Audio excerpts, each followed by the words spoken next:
Coders, welcome to channel coder ji. और आज हम अपने स्टैक से रिलेटेड क्वेश्चंस को स्टार्ट कर देंगे। ठीक है, तो यहाँ पे मैं आपको 10 to 15 क्वेश्चंस कराऊंगा स्टैक से रिलेटेड, जिससे आपके कॉन्सेप्ट और भी क्लियर होंगे।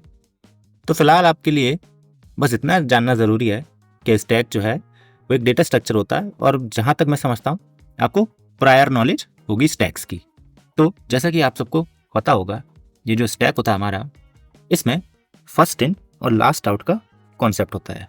यानी कि जो एलिमेंट इसमें सबसे पहले अंदर गया है वो सबसे बाद में आएगा। अब इस चीज़ का क्या मतलब है, जैसे कि सबसे टॉप पे हमारा 9 है। अब स्टैक के टॉप को हमेशा एक पॉइंटर टॉप नाम को पॉइंट करता है, जिससे हमें पता रहता है कि अभी स्टैक के टॉप पे कौन सा एलिमेंट प्रेजेंट है। तो ये 9 सबसे पहले बाहर आएगा, then 3, then 7, then 5, then 1, then 6, then 2 and then 8। तो हमारा ट्रैवर्सल कुछ इस तरीके का निकल के आएगा।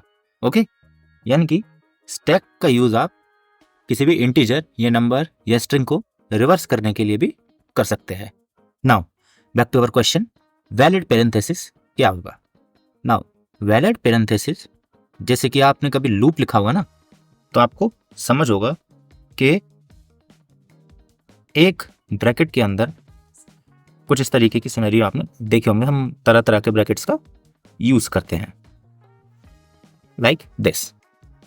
तो क्या ये एक वैलिड पैरेंथेसिस है? एक बार खुद से मन में सोचिए, 1 मिनट के लिए वीडियो को पॉज करके देन आंसर कीजिए। सो आई होप आपने इस क्वेश्चन का आंसर दे दिया होगा। सो इस क्वेश्चन का करेक्ट आंसर है ट्रू। नाउ ये ट्रू क्यों है? क्योंकि हर ओपनिंग पैरेंथेसिस के लिए एक क्लोजिंग पैरेंथेसिस है, एंड ये एक पर्टिकुलर ऑर्डर में है। यानी कि ये यहाँ पे ओपन हुआ, देन ये यहाँ ओपन हुआ एंड यहाँ पे क्लोज हो गया। सिमिलरली देन ये पैरेंथेसिस ओपन था, ये भी क्लोज हो गया, then square bracket opening and close एक साथ हैं, देन कर्ली ब्रेसेस एक साथ है। नाउ अब इनवैलिड पैरेंथेसिस क्या होंगे? Like this. ये इनवैलिड है, क्यों?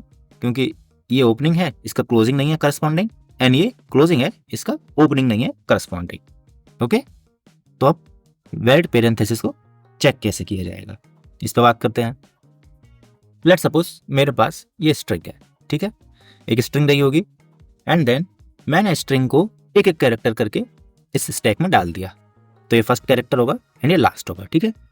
नाउ अब इस प्रॉब्लम को सॉल्व कैसे करेंगे उस पर बात करते हैं।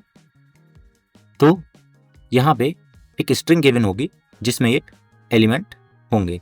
अभी यहाँ पे आपको मान के चलना है कि मैंने ये इसमें डाले हुए हैं, लेकिन अभी इंसर्ट नहीं किए हैं, अभी ये सिर्फ स्ट्रिंग की फॉर्म में है। तो एक बार मैं यहाँ पे ये वाली स्ट्रिंग को लिख भी देता हूँ। तो ये है मेरी स्ट्रिंग, ठीक है। तो ये इनिशियली सारे नल है, मान के चलिए स्टैक एम्प्टी है। तो सबसे पहले मैं एक लूप चलाऊंगा जो इस स्ट्रिंग को ट्रैवर्स करेगा। तो सबसे पहले मैं इस वाले एलिमेंट में हूँ, स्ट्रिंग ऑफ 0। तो अगर स्ट्रिंग का सबसे पहला पार्ट पैरेंथेसिस, कर्ली ब्रेसेस या स्क्वायर ब्रैकेट, इन तीनों का ओपनिंग है, यानी कि ओपनिंग पैरेंथेसिस है, ओपनिंग कर्ली ब्रेसेस है या ओपनिंग स्क्वायर ब्रैकेट है, तो मैं उसे स्ट्रिंग में पुश कर दूंगा।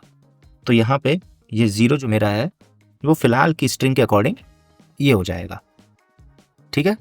अब स्ट्रिंग का जो टॉप है वो मेरा अभी यहाँ से उठ के यहाँ पे आएगा, क्योंकि अभी बाकी सब तो एम्प्टी है।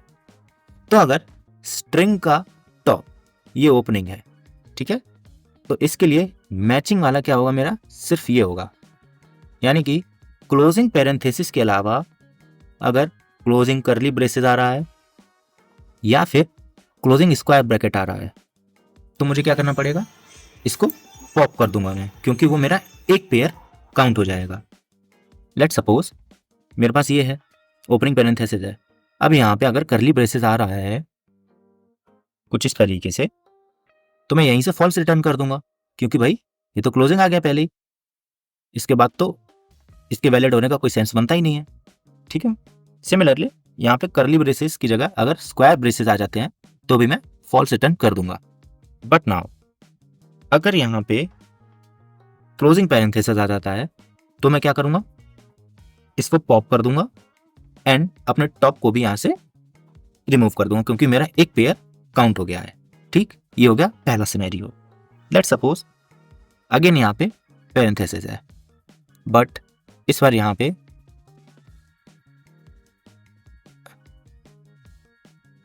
ओपनिंग कर्ली ब्रेसेस आ जाते हैं। तो जितने भी ओपनिंग आते जाएंगे उनको मैं स्टैक में पुश करता जाऊंगा, क्योंकि तभी तो मैं क्लोजिंग के लिए चेक कर पाऊंगा। नाउ देन इस स्ट्रिंग के अकॉर्डिंग चलते हैं एंड अपने ट्रैवर्सल को देखते हैं। ओके, तो सबसे पहले मैं 0 करता हूं।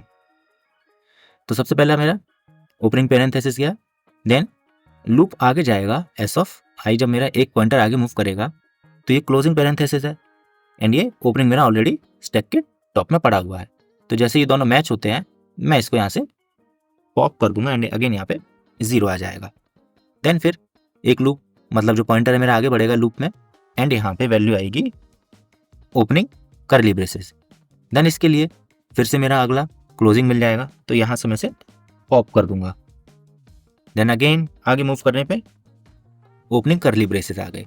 जब मैं आगे बढ़ूंगा तो मेरा आएगा ओपनिंग पेरेंथेसिस।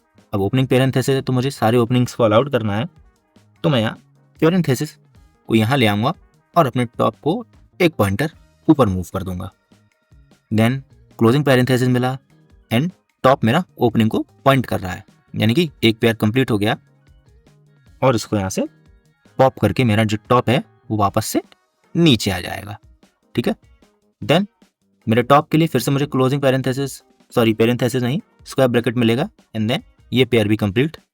तो मैं इसको फिर से 0 कर दूंगा एंड टॉप मेरा यहाँ से हट के -1 हो जाएगा। फिर मैं चेक करूंगा अगर लास्ट में मेरी जो स्टैक है वो एम्प्टी है, इसका मतलब जो स्ट्रिंग थी वो मेरी वैलिड है, यानी कि पेरेंथेसिस वैलिड है। अदरवाइज मैं फॉल्स रिटर्न कर दूंगा, जैसे कि इस केस में हो रहा है। तो आप इस केस को ज़रा खुद से ट्राई करिएगा, आई होप आपको ज़रूर समझ में आएगा। तो चलिए अब इसको कोड करते हैं।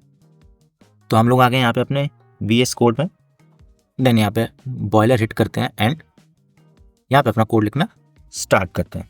तो सबसे पहले एक फंक्शन बना लेते हैं इस वैलिड नाम का एंड ये एक्सेप्ट करेगा एक स्ट्रिंग को। नाउ एक स्टैक बना देते हैं कैरेक्टर नाम की, इसका नाम दे देते हैं STCK या STK, जो भी आपका मन करे। नाउ हमने बात की थी हम चलाएंगे एक लूप i = 0 से i is less than कहाँ तक जाएगा, s डॉट लेंथ तक जाएगा। देन आई गो, आगे मूव करते रहो एंड जब ये आगे मूव हो रहा होगा तो हमें इसमें क्या करना है, तो अब इसमें आएंगे हमारी कंडीशन इफ स्ट्रिंग का एलिमेंट, यानी कि अभी 0 पे है, वो इक्वल्स टू हो जाता है। हमारे पास 3 केसेस अराइज होते हैं। सबसे पहला पेरेंथेसिस हो सकता है ओपनिंग, यहाँ पर 2 क्यों लग गए, ओके। एक तो ये कंडीशन अराइज होती है। दूसरी कंडीशन s ऑफ i है वो इक्वल्स टू हो सकता है इसके, या फिर last thing s of i जो है वो इक्वल्स हो सकता है इसके। ये 3 कंडीशन ही बनती हैं।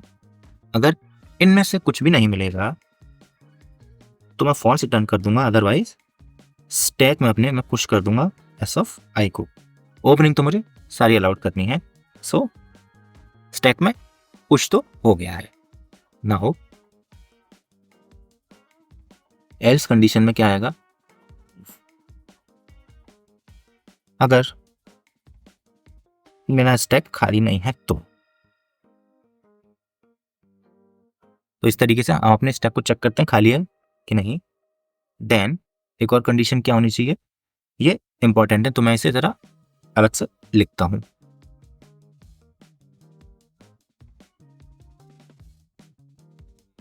अगर स्टैक का टॉप जो है वो इक्वल हो जाता है हमारे इसके, यानी कि टॉप पे तो हमारा ओपनिंग है एंड जो अगला एलिमेंट है वो इक्वल हो जाता है हमारे इसके, देन इस चीज़ को कॉपी करिए। जस्ट अ सेकेंड, मैं पहले कोड कंप्लीट कर लूँ, फिर मैं आपको समझाता हूँ।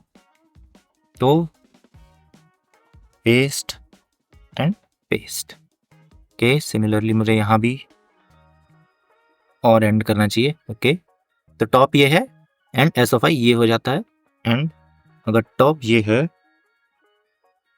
सो क्लोजिंग ये आना चाहिए, एंड इधर टॉप अगर ये है सो क्लोजिंग ये आना चाहिए। ठीक है, तो अगर स्टैक का टॉप ओपनिंग पैरेंथेसिस है एंड एस ऑफ आई इसके क्लोजिंग को पॉइंट करता है, सिमिलरली इन दोनों कंडीशन के लिए भी अगर ये चीज़ आपको देखने को मिलती है, इधर से ये ब्रैकेट हटा के यहाँ मूव कर देते हैं, सो सिंपली हम क्या कर रहे थे, स्टैक में से पॉप कर रहे थे। ओके, ताकि पेयर कंप्लीट हो जाए। तो जैसे यहाँ पे ये पॉप होगा, इस वाले आंसर हम रिटर्न कर देंगे ट्रू, क्योंकि एक टाइम पे इसकी वजह से स्टैक एम्प्टी हो जाएगा। सो ये एल्स हो गया, ये वाला इफ हो गया, ये इफ हो गया, एंड जब हम लूप से बाहर निकलेंगे सो हम रिटर्न कर रहे होंगे स्टैक डॉट एम्प्टी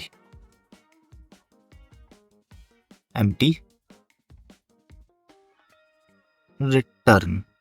ओके, ठीक है, तो अगर स्टैक हमारा एम्प्टी हो जाएगा तो ट्रू, अदरवाइज फॉल्स। तो अपने मेन में भी आ जाते हैं। अब मेन में हमें क्या बनाना था, स्ट्रिंग एस बनाते हैं एंड कोई भी स्ट्रिंग इसमें एंटर कर देते हैं अभी के लिए। सो मैं कुछ भी ले लेता हूँ यहाँ पे ओके, तो ये मेरी स्ट्रिंग हो गई, एंड इफ इज वैलिड, जिसमें मैं पास करूंगा एस, अगर ये वैलिड हो जाता है तो सी आउट कर दो मेरा ट्रू, एल्स सी आउट कर दो मेरा फॉल्स, लास्ट में रिटर्न 0। तो इसको सेव करते हैं एंड रन करके देखते हैं।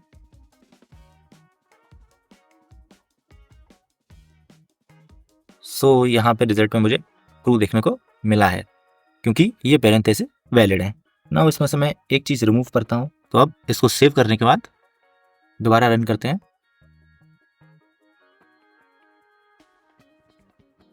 एंड यहाँ पे इस पर हमें फॉल्स देखने को मिल गया है।